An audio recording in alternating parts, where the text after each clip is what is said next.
भागवत गीता का यह उपदेश महाभारत युद्ध के समय कुरुक्षेत्र की भूमि पर भगवान कृष्ण ने अर्जुन को दिया था। श्रीमद् भगवत गीता एक ऐसी धार्मिक पुस्तक है जो मनुष्य का सर्वश्रेष्ठ मित्र है। व्यवहारिक दृष्टि से केवल भगवत गीता ही ऐसा ज्ञान है जिसे जानने के पश्चात आपको जीवन जीने के लिए किसी अन्य ज्ञान की आवश्यकता ही नहीं पड़ती। यदि आप यह अनुभव कर लें कि आप वास्तव में एक आत्मा है, शरीर तो केवल एक आवरण मात्र है, तो आप स्वयं को भगवत गीता की एक एक बात पर विश्वास करने से नहीं रोक सकते। हम सभी आत्माएं हैं जो परमात्मा के अंश है और यह संसार एक कारागृह है जिसमें हम अपने अपराधों के दंड भोगने के लिए जन्म लेते हैं। यह जीवन मनुष्य के लिए एक अवसर है अपने अपराधों का प्रायश्चित करने का। इस परीक्षा को उत्तीर्ण करने के लिए एकमात्र पुस्तक है भगवत गीता। इस पुस्तक में भगवान ने जीवन की जो राह दिखाई है, यदि उसका अनुसरण किया जाए तो मनुष्य जीवन और मृत्यु के चक्र से मुक्ति प्राप्त कर सकता है। परंतु कलयुग के प्रत्येक चरण पर मनुष्य जीवन निम्नतम स्तर पर जा रहा है। कलयुग में आधुनिकीकरण के प्रभाव में सनातन धर्म का महत्व, भगवान के अस्तित्व पर विश्वास और संस्कृति कहीं लुप्त हो गए हैं। यह ज्ञान मनुष्य से कोसों दूर हो गया है। कलयुग जहाँ पापों का बोलबाला है, इंसान लोभ के लिए किसी भी सीमा तक जा सकता है। भाई अपने भाई की हत्या करने में संकोच नहीं करता। माता पिता के लिए सम्मान कहीं खोसा गया है। धन अर्जित करने की होड़ में मनुष्य अपने वास्तविक अस्तित्व को भूल गया है। ऐसे घोर पाप के युग में भागवत गीता के अतिरिक्त कोई उपाय नहीं है। कलयुग में ऐसी स्थिति होगी, इसे ध्यान में रखकर ही भगवान कृष्ण ने लगभग 5000 वर्ष पूर्व ही मनुष्य के हित के लिए गीता का उपदेश दिया था। जो व्यक्ति कलयुग में भी भगवान के दिए इन उपदेशों का पालन करते हैं, वो उद्धार की राह पर अग्रसर होते हैं।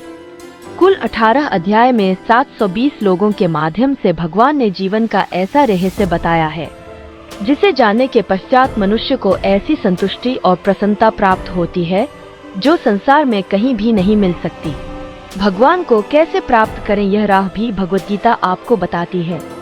जो ज्ञान हम सबसे दूर है, उसे पुनः आपके सामने लाने के लिए इस वीडियो में हम आपको भगवत गीता का सार बताने जा रहे हैं।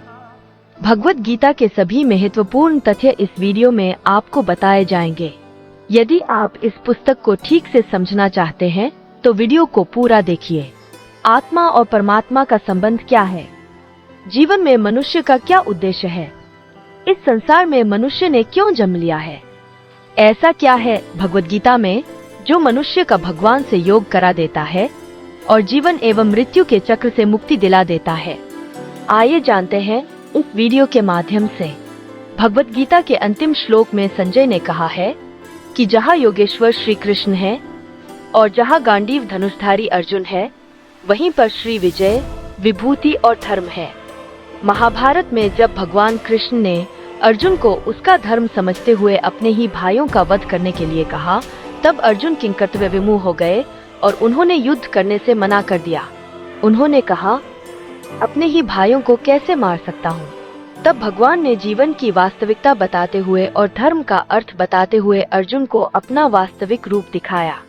सत्य जानकर अर्जुन के ज्ञान चक्षु खुल गए और उसने भगवान कृष्ण से कहा कि हे परमयोगी, किस प्रकार आपका चिंतन करूं और आपको कैसे जानूं? आपका स्मरण किन किन रूपों में करूं? तब भगवान कृष्ण ने अपने सबसे मुख्य वैभवयुक्त रूपों का वर्णन किया। भगवान कहते हैं कि मैं समस्त जीवों के हृदय में विराजमान परमात्मा हूँ। मैं समस्त जीवों का अधिमत्य तथा अंत हूँ। आदित्यों में विष्णु, प्रकाशों में सूर्य, नक्षत्रों में चंद्र, वेदों में संवेद, देवों में स्वर्ग का राजा इंद्र, इंद्रियों में मन तथा समस्त जीवों में जीवनी शक्ति चेतना हूँ।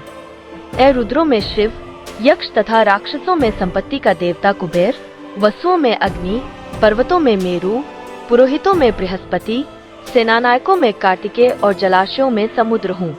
महर्षियों में भृगु, वाणी में ओमकार, यज्ञों में कीर्तन अथवा जप, समस्त अंचलों में हिमालय, देवर्षियों में नारद, गंधर्वों में चित्ररथ और सिद्ध पुरुषों में कपिल मुनि हूँ।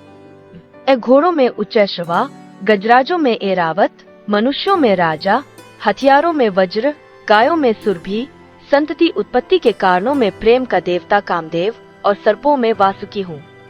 ए नागों में अनंतनाग, जलचरों में वरुण देव, पितरों में अरिमा, नियमों के निर्वाह में मृत्यु, राजम दैत्यों में भक्तराज प्रहलाद, दमन करने वालों में काल, पशुओं में सिंह तथा पक्षियों में गरुड़ हूँ।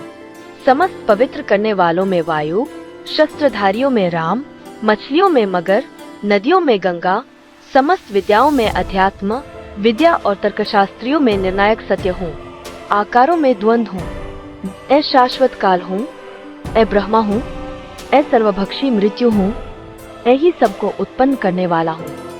ए समस्त महीनों में मार्गशीर्ष अर्थात अघन ऋतुओं में पुष्प खिलाने वाली वसंत ऋतु, छलियों में जुआ, तेजस्वियों में तेज, रहस्यों में मौन और बुद्धिमानों में ज्ञान हूँ।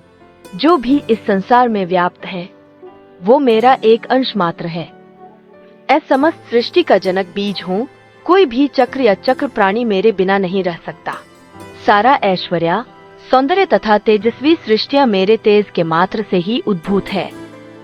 अपने केवल अंश मात्र से ही संपूर्ण ब्रह्मांड में व्याप्त होकर इसे धारण करता हूँ। प्रत्येक स्थान पर ही मैं हूँ। मेरी इच्छा के बिना एक पत्ता भी नहीं हिलता। सबकी उत्पत्ति मुझसे ही होती है और अंत में सब मुझ में ही विलीन होते हैं।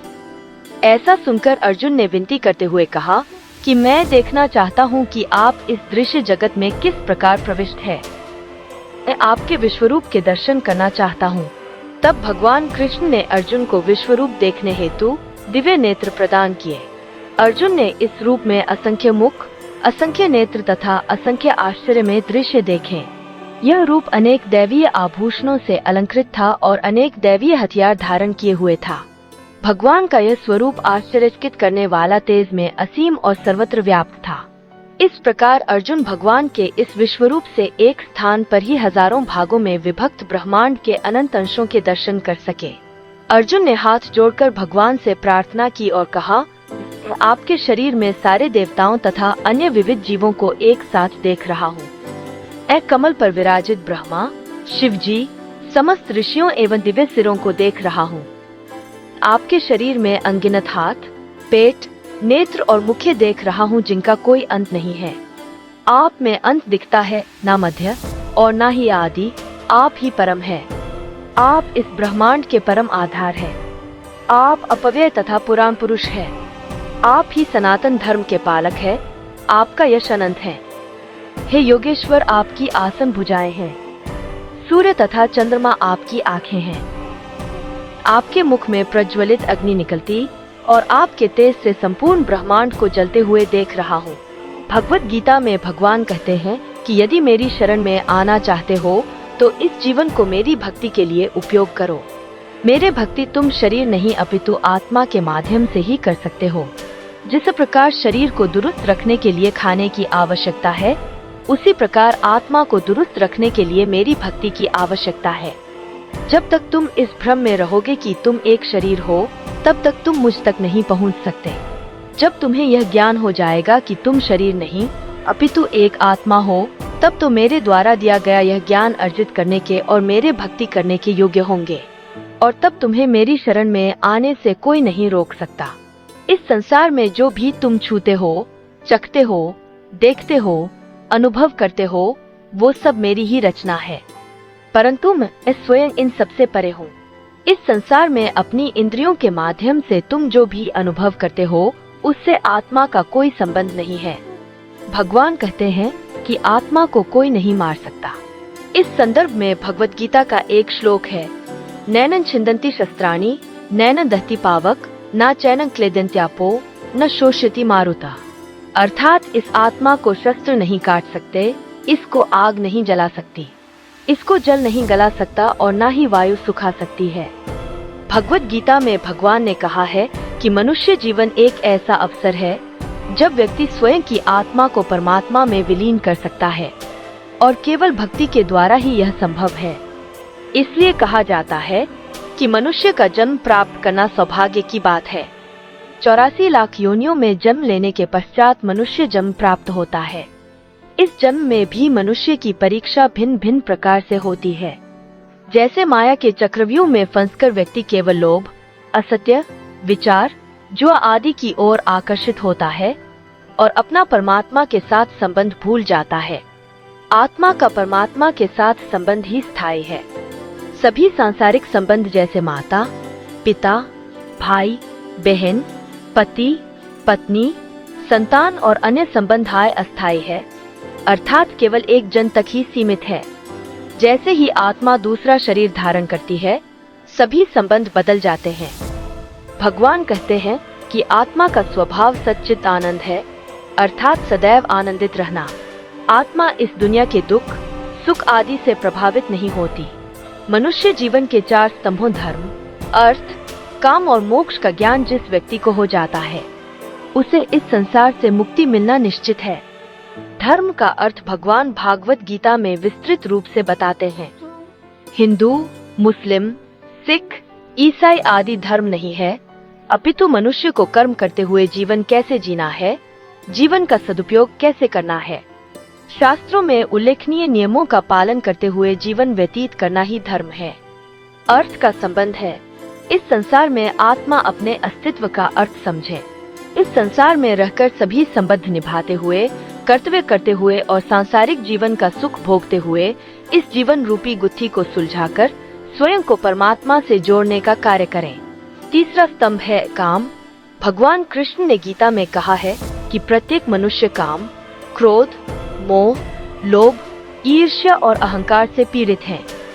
मनुष्य को चाहिए कि वो इन मानसिक स्थितियों को नियंत्रण में रखते हुए जीवन यापन करे, क्योंकि इन भावनाओं से प्रभावित होकर मनुष्य कभी भी परमात्मा की शरण में नहीं जा सकता। चौथा स्तंभ है मोक्ष।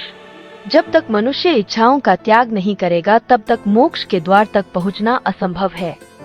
भगवत गीता में भगवान कृष्ण कहते हैं कि मनुष्य की इच्छाएं उसके इस संसार में आने का बहुत बड़ा कारण है।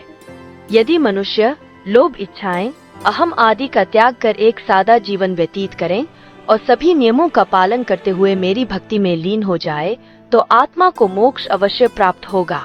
परंतु उससे पहले अपने पाप और पुण्य के अनुसार आत्मा को स्वर्ग और नरक भोगने पड़ते हैं। यदि कोई आत्मा स्वर्ग की ओर जाती है, वहाँ की भव्यता देख विचलित हो जाती है, तो उसे वहीं रहना पड़ता है और उस जन्म में उसके लिए मोक्ष के द्वार बंद हो जाते हैं और पुनः मुक्ति पाने के लिए एक नया शरीर धारण कर आत्मा को पुनः सभी प्रयत्न करने होते हैं।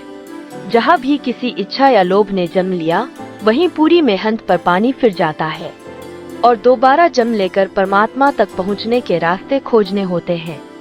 जब तक आत्मा अपने अस्तित्व को नहीं पहचानती, तब तक उसे कर्मों के अनुसार नए नए शरीर धारण करने पड़ते हैं। भगवत गीता में कर्म योग, भक्ति योग, राजयोग और ज्ञान योग का वर्णन है। जब मनुष्य शरीर द्वारा कर्म करके परमात्मा के साथ योग करता है, तो उसे कर्म योग कहा जाता है। कर्म योग में व्यक्ति सदैव परमात्मा द्वारा बताए गए नियमों का पालन करते हुए कर्म करता है और परोपकार करते हुए जीवन व्यतीत करता है। भगवान कहते हैं कि यदि कोई व्यक्ति स्वयं को मुझे समर्पित कर दे, तो उसे मैं प्रसन्नतापूर्वक स्वीकार करता हूँ और उसे अपनी शरण में ले लेता हूँ। भगवान की ओर ऐसे समर्पण को भक्ति योग कहा गया है। गीता में भगवान ने कहा है कि यदि कोई मनुष्य ध्यान के उस स्तर पर पहुँच जाए जहाँ वो सभी चक्रों को सिद्ध करके कुंडलिनी जागृत कर ले, तो वो परमात्मा से योग कर सकता है। इसे राजयोग कहा गया है। जब मनुष्य को अपने अस्तित्व के विषय में जानने की जिज्ञासा होती है और वह अध्यात्म के अभ्यास की ज्ञान की प्राप्ति करता है और फिर परमात्मा के साथ योग करता है, इसे ज्ञान योग कहा जाता है। तो आइए भागवत गीता मनुष्य जीवन के जिन रहस्यों का वर्णन करती है, उनको समझकर जीवन को सार्थक बनाएं। यदि आपको भगवत गीता सार का यह विवेचन पसंद आया हो, तो सबके साथ शेयर करें, जिससे इस संसार में उपस्थित सभी आत्माएं अपने वास्तविक रूप को समझकर परमात्मा में विलीन होने के प्रयास में जुट जाएं और इस जीवन मृत्यु के चक्र से बाहर निकलकर सदैव ही भगवान के शरण में रहें। और यहीं पर समाप्त होती है आज की प्रस्तुति। हरे कृष्णा, राधे राधे।